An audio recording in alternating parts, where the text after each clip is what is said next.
Bow before me, puny mortals! Hello everyone, it is Maika here, and I'm coming to you with a new book review. Today I will be reviewing Percy Jackson's Greek Gods. For those who don't know, Percy Jackson is a highly successful book series by Rick Riordan. No idea how to say his last name. But I am a good fan of his. I love his books. I have all of them here, and this is a spin-off for the first and second series, and it gives you an inside look on all of the books, all of the Greek gods that he does on the important 12, I think, which includes Hestia, Demeter, Persephone, Hera, Hades, Poseidon, Zeus, Athena, Aphrodite, Ares, Hephaestus, Apollo, Artemis, Hermes, and Dionysus. That's not how you pronounce it, but you know, the god of wine.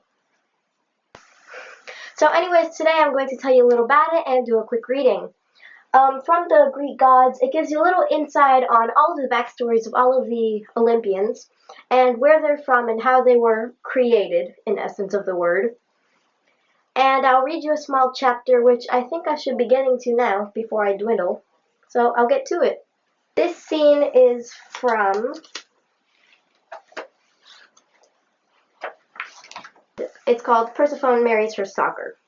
It's also from the voice of Percy Jackson describing it, so... I have to be honest. I never understood what made Persephone such a big deal. I mean, for a girl who almost destroyed the universe, she seemed kind of meh. Sure, she was pretty. She had her mother's long blonde hair and Zeus's sky blue eyes. She didn't have a care in the world. She was sure that the whole world had been invented just for her pleasure. I guess when your parents are both gods, you can come to believe that. She loved the great outdoors. She spent her days roaming the countryside with her nymph and goddess friends, wading in the streams, picking flowers in sunlit meadows, and eating fresh fruit right off the tree. Heck, I'm just making this up, but I'm guessing that's what a teenage goddess would have done before smartphones were invented. The thing is, Persephone didn't have much else going for her. She wasn't all that bright. She wasn't brave. She didn't really have any goals or hobbies, other than the flower picking thing.